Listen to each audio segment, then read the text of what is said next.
Mark Stoops has racked up 18 wins over the past two seasons, the best mark in Kentucky football since 1976 and 77.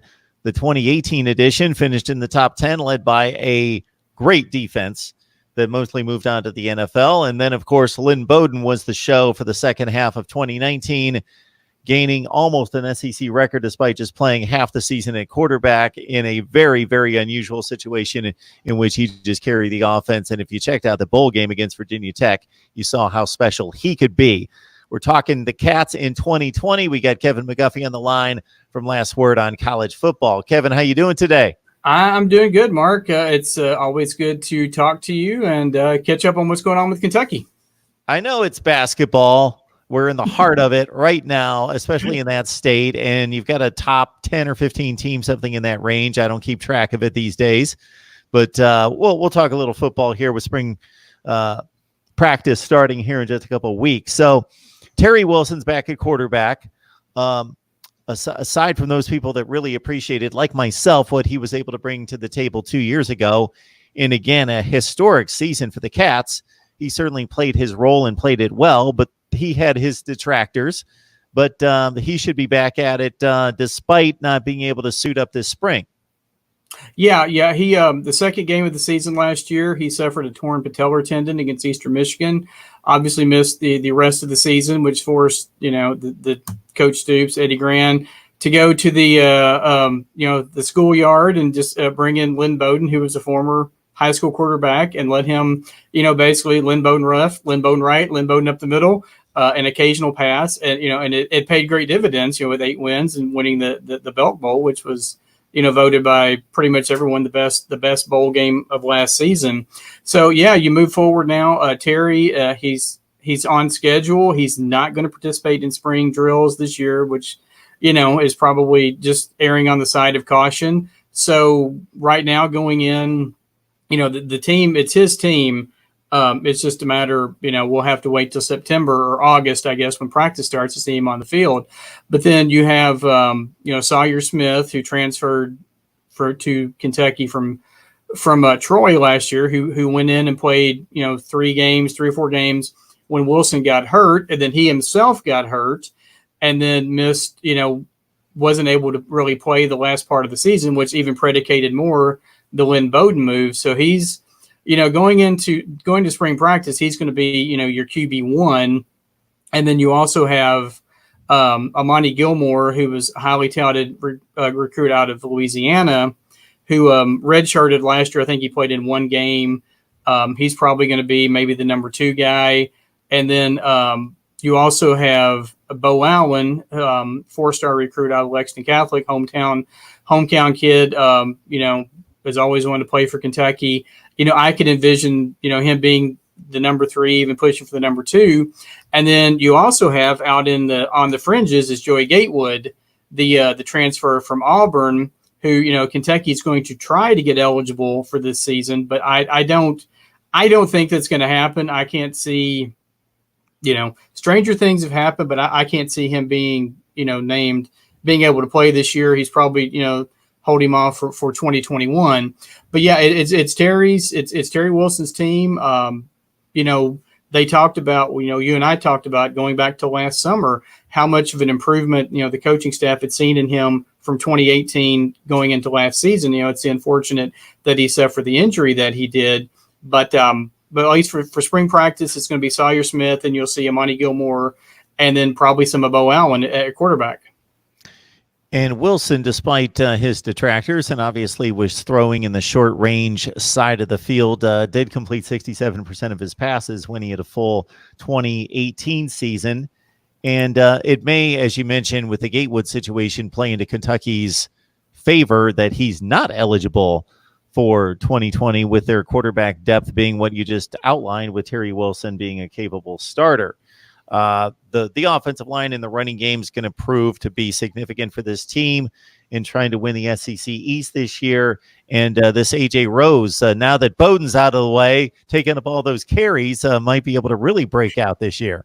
Yeah, no, that's a good point. And I think you and I were talking before we started here. I think Kentucky's running game is going to be one of, if not the best, I think they are going to throw the ball this year, but the running game is going to be one of the best, I think, in the SEC probably. And you think about all the good, all the good teams that you have and all the good running games that you have. I think Kentucky's is going to rank right up there, and it starts with AJ Rose. He, a little bit of talk that he might have tried to declare for the NFL, but he announced he's coming back to school. He ran for, I think, 826 yards last season, and he's going to be your starter going forward. But then you also have three other guys who I think, we'll see some big things from. You have Kavasier Smoke, the guy with one of the best names in college football. He had 616 yards and 6 touchdowns. And then you have Chris Rodriguez, who had 533 yards. And then you also have Travis Tisdale, who was a very highly touted recruit out of Georgia, who played, sparingly last year, enough to basically, the coaching staff got to redshirt everybody in the 2019 class last year. That's how much depth they had, at a lot of these positions. So you have 3 and maybe 4 guys who are going to be able, they can just keep running at you in waves. You might have Rose for a while, then you'll have Smoke, then you have Rodriguez, and then maybe, Tisdale.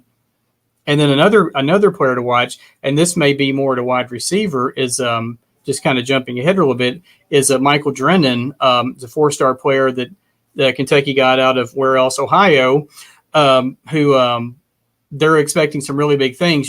Maybe not quite Lynn Bowden version 2.0, but they, he's a similar type player. He can play, line up in the backfield. He can line up at receiver, maybe slot back kind of thing. I think he's a guy that it's going to be hard to keep off. He's going to be hard to keep off the field.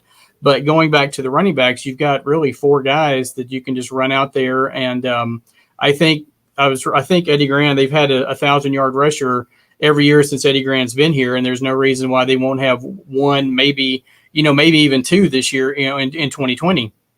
As I check out the video screen here, Kevin, we're perfectly matched with the Kentucky blue on my side, your side, and also the graphics. We are in sync. Synergy is working. I like it.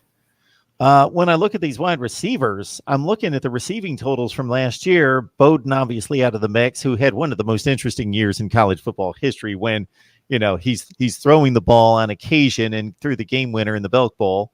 He's running for 1,500 yards, and that's when he didn't even run the ball for the first half of the season and still almost set an SEC record. Right. And then he caught 30 passes because he was playing wide receiver at the beginning of the year. Just a crazy stat line and just an interesting situation in Bowden, but obviously he moves on. But I'm looking at the rest of the productivity coming back, and I don't see a heck of a whole lot here, Kevin. Now, as you said, Bowden is one of the most, and he won and deservedly so, the Paul Hornung Award for the most versatile player in college football. And as you said, he didn't catch a pass the last 6-7 games of the season, and still by a wide margin was Kentucky's, leading receiver. But, looking at the receivers, Josh Ali is probably the primary guy coming back. He caught 23 passes last season and made 2 huge plays in the Belk Bowl. There was he kept a diving catch on that last possession on 4th down, I believe it was. They kept the drive alive, and then he caught the game-winning pass from Bowden. They gave the Cats a victory. He's probably going to be your number one target. Because not only is Bowden gone, but Ahmad Wagner is gone as well. The big 6'5", 6'6" guy who they just love to try to throw the ball to down at the goal line. He got the nickname Ahmad Flagner because more often than not he would either catch the ball or it'd be a pass interference just because of his height and everything like that. But like I said, looking at Josh Allen's probably going to be your guy. A guy who's coming back this year is Isaiah Epps. He missed all of last season due to an injury. I think we as Kentucky fans can look for big things out of him, and a couple other guys, Cleavon Thomas and Alan Daly, and then Bryce Oliver as well. These guys did some good things in limited time, receptions last year. And I think any one of those guys, I think Ali and Epps are probably 2 guys that are the ones that I would look to the most as far as wide receiver goes. And then tight end Justin Rigg will be back.